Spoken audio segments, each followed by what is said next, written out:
Hey, good morning, everybody. Welcome to the State Department. Glad to see all of you here. Joining us today in the briefing room is our Special Representative for Venezuela, Elliott Abrams.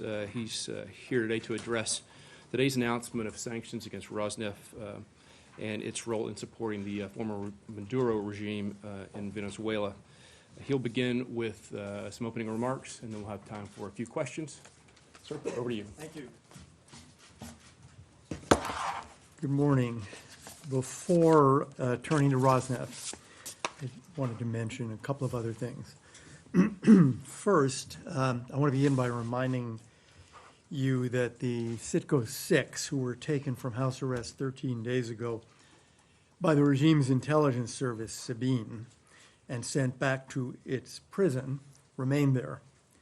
They're not being permitted to speak to their families or their lawyers. This cruel and indefensible imprisonment must end, and we condemn their unjust treatment. They should be permitted to leave Venezuela and return to their families. I repeat as well our condemnation of the holding of well over 350 political prisoners by the Maduro regime, including deputies Juan Requesens, Gilbert Caro, and Ismael León, and Juan Guaido's chief of staff, Roberto Morero. Second, we're pleased that interim president and National Assembly President Juan Guaido returned home safely a week ago, despite regime efforts to attack him and those who greeted him at the airport. Regime thugs dressed as airline employees attacked Guaido and those around him, but happily he escaped without injury. The French, Portuguese, EU, and other ambassadors were there to meet and to greet Guaido and keep him safe, and we congratulate them for that action. Security forces at the airport, supposedly there to maintain order, did nothing. Guaido's uncle, who traveled with him, was seized at the airport by the regime's police. He is being charged with terrorism for allegedly carrying explosives on the plane that carried Guaido and his party from Lisbon, a charge denied by the airline, TAP, and by the foreign minister of Portugal. Like the jailing of Juan Guaido's chief of staff, Roberto Morero, this is an obvious and vicious effort to attack Guaido's closest advisors and his family. Now, Rosneft. Today, the United States sanctioned Rosneft Trading S.A. and its chairman, Didier Casimiro. As Treasury Secretary Mnuchin said, quote, Rosneft Trading S.A. brokered global oil deals involving the sale and transport of Venezuelan crude to provide a lifeline to the illegitimate Maduro regime, close quote. Rosneft Trading is a subsidiary of the Russian global energy giant Rosneft Oil Company. Rosneft Trading was created in 2011 to assist Rosneft Oil Company in carrying out its foreign projects. Rosneft Oil Company was previously sanctioned in 2014 under Executive Order 13662. All property and interest in property of Rosneft Trading S.A. and Didier Casimiro that are in the United States or in the possession or control of U.S. persons are blocked and must be reported to OFAC. OFAC's regulations generally prohibit all transactions by U.S. persons or persons within or transiting the United States that involve any property or interest in property of blocked persons after the wind-down period. As you will recall, almost 2 weeks ago, the United States sanctioned Conviasa, the Venezuelan state-owned airline. Today's sanctions are another step in the policy of pressuring the Maduro regime to allow Venezuela to escape from its terrible crisis through free and fair presidential elections. There will be more steps and further pressure in the coming weeks and months. The United States remains firmly committed to the people of Venezuela and to the cause of freedom there. And as we saw when President Guaido received an ovation during the State of the Union message, this cause has bipartisan support in the United States. We look forward to the day when Venezuela is free and all our sanctions can be lifted.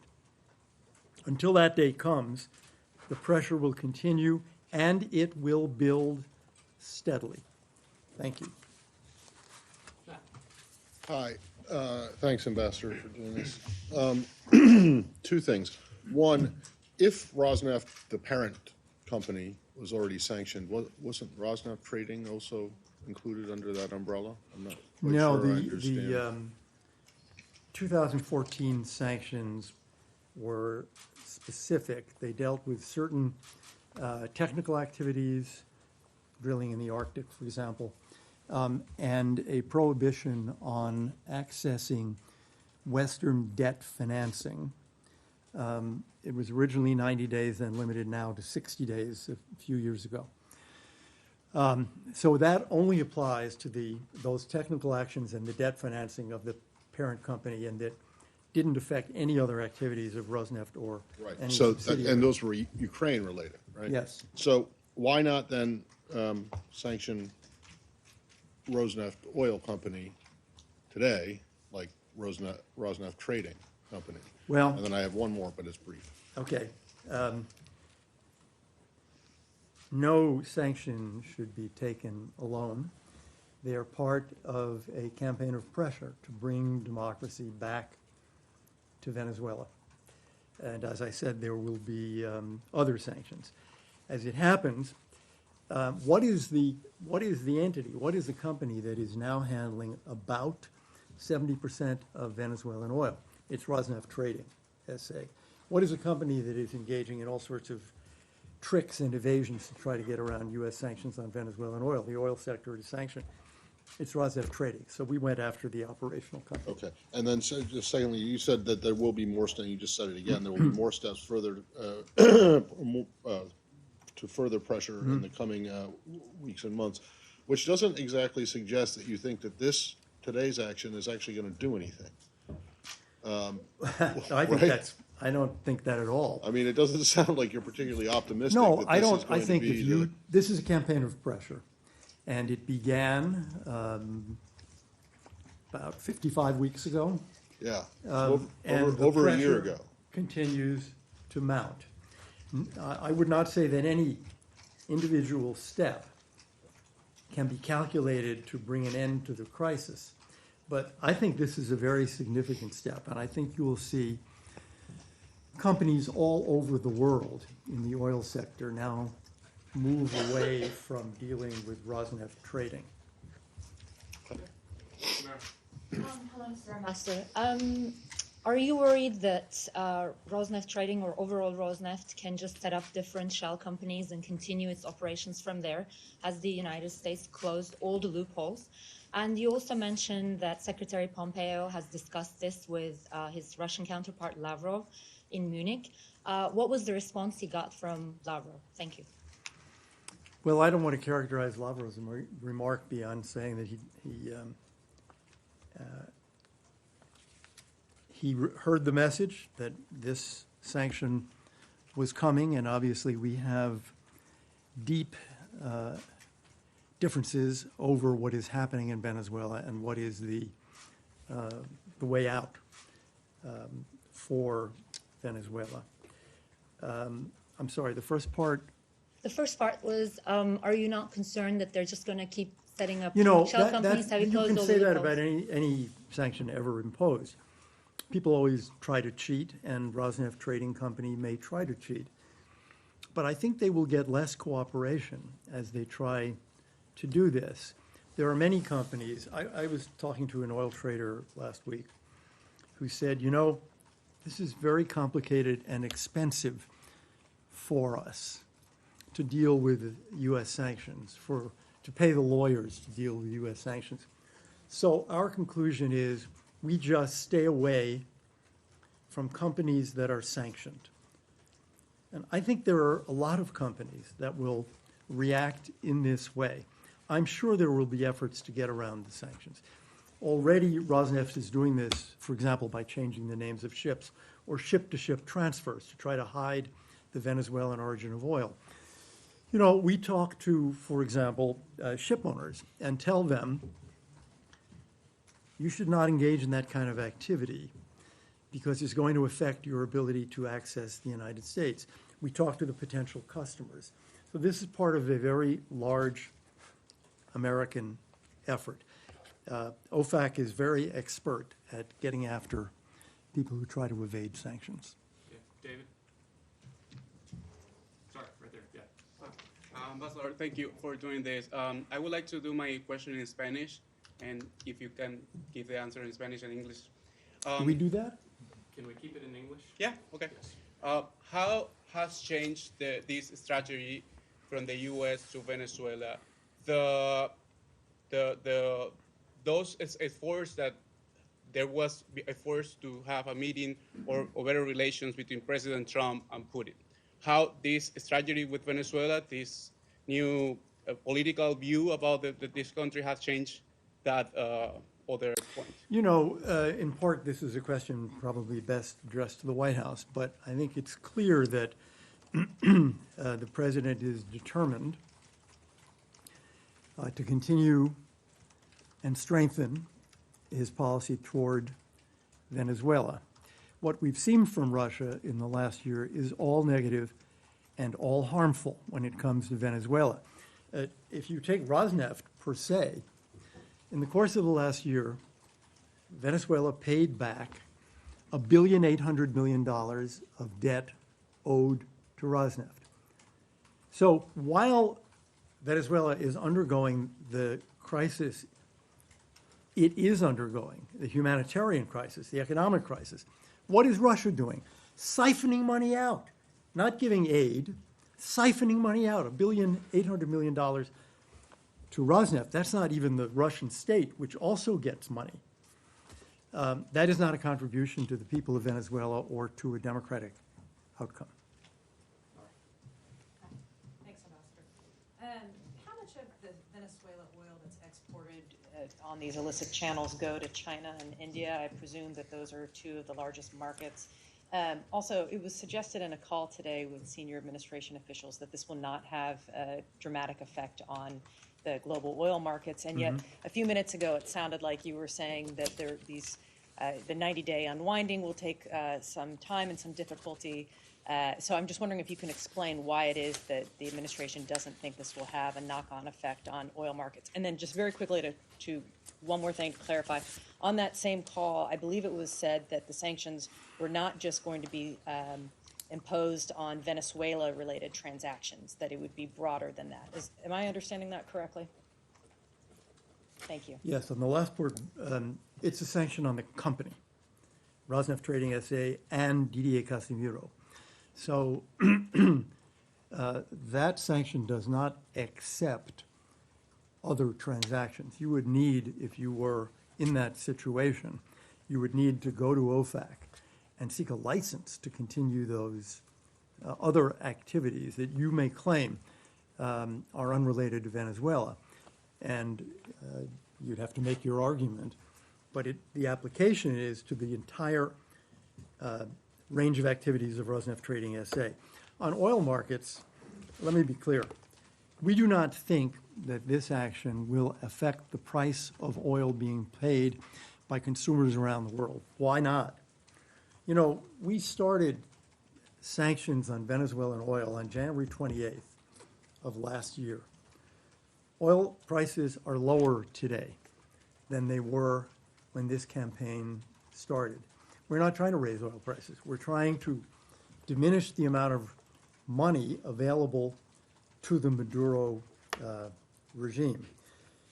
In the course of this year, U.S. oil production is forecast to reach record levels in excess of 13 million barrels a day. And everybody we have asked in the U.S. government, the U.S. Energy Information Administration, and outside the government says oil markets are well supplied. And I'm sorry, China and India? Sorry. That's okay. The two largest customers for Venezuelan oil are India and China in that order. And we will be having conversations with the customers to advise them of U.S. policy with respect to the export of Venezuelan oil. Okay, in the back. Thanks for having this. So the campaign you're describing is basically focused on the financials and putting financial pressure, as you have been doing for, you said, 55 weeks. Is there a geopolitical or strategic component to make it less attractive for Russia and to a certain degree Turkey and Iran and China to invest or take risk in Venezuela?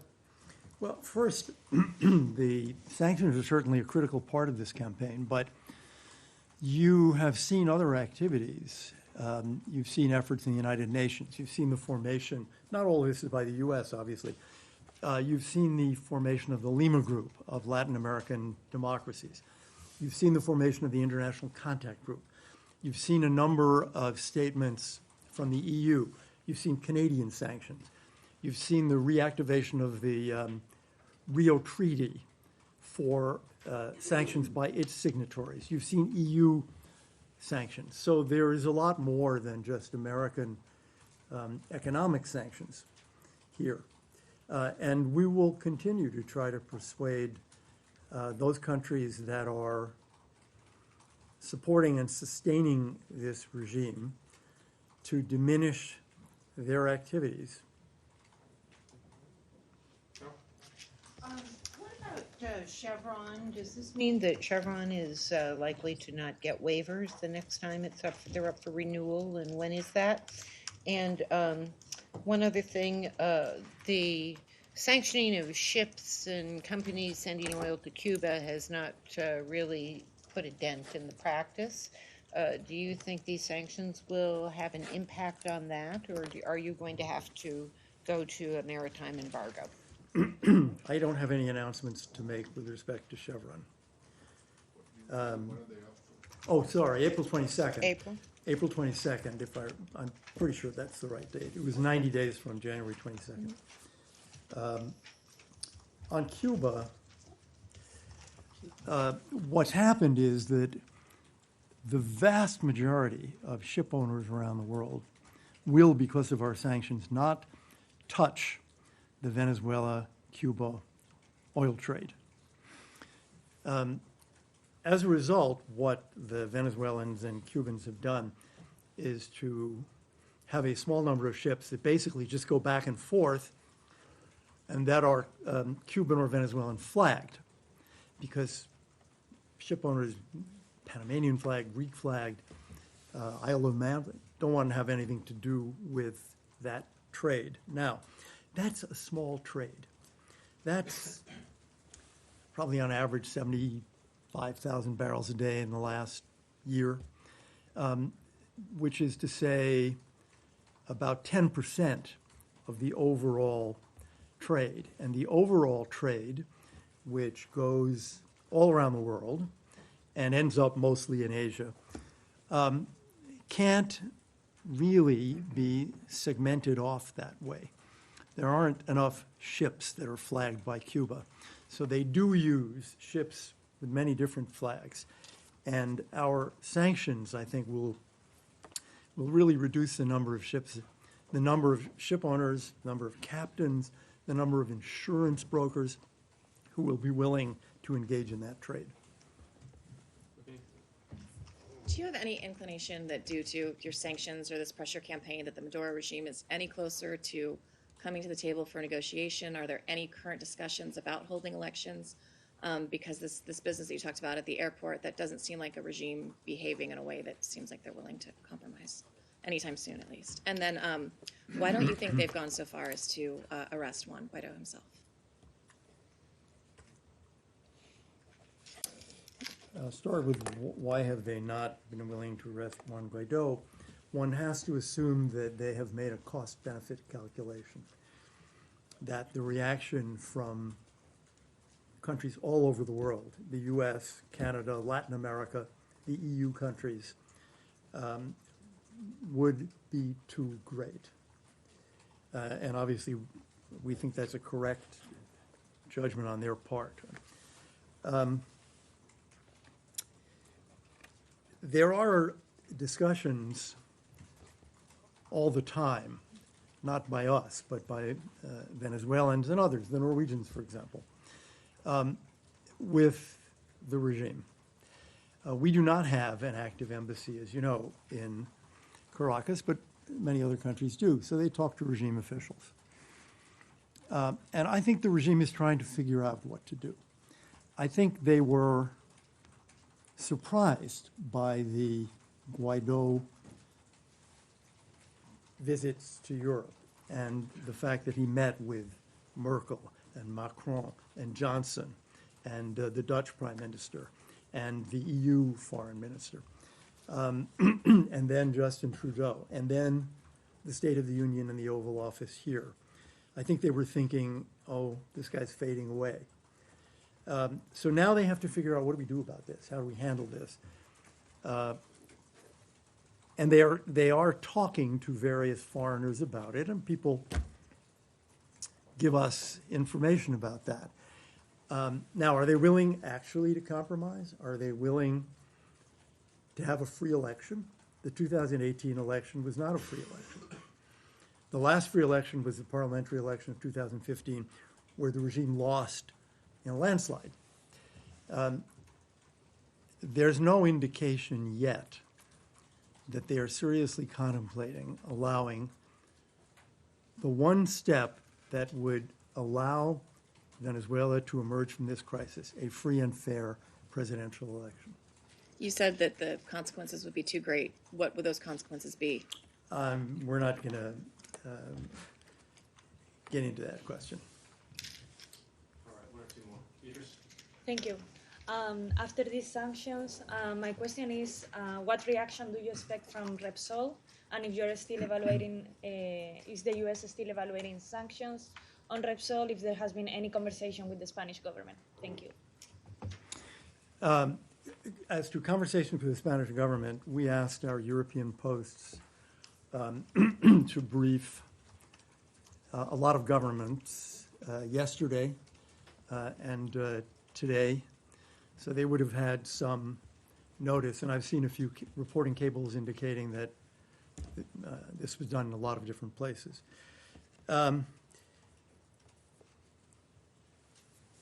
Repsol has always been in compliance with U.S. laws and U.S. sanctions in all its activities. And in our previous conversations with Repsol's representatives, Repsol people, lawyers, Repsol has always said we are a global company that complies with the laws everywhere. So we will have conversations, no doubt, with more conversations with Spanish officials and with Repsol, and would expect that as we move forward, some of Repsol's activities would have to change, and that would be true of other foreign oil companies in Venezuela as well. What kind of, just a Question follow-up. right here on the right. Thank you. Ambassador, I would like to ask you about the non-objections letter that from tomorrow, Venezuelans studying and working in the U.S. will be able to request this option. It was approved by the State Department, but it's led by the Embassy of Venezuela. And this is a measure that they were not able to request in the last 10 years since Maduro canceled that option for those Venezuelans who want to stay longer here in the U.S. Would like to have your evaluation. Yeah, I really don't know about this letter. I don't know what you're referring to, and perhaps it's just a difference on how to characterize it. But The Embassy of I- Venezuela is leading it. yeah, I need to. I want to read it carefully and talk to probably DHS before I answer you. Okay, perfect. Thanks. One more question. Thank you. Thanks. Can you just say what impact you think this will have on Maduro's finances? It'll hurt them. Do we have an opportunity in Spanish? Do you have any comment on Nayib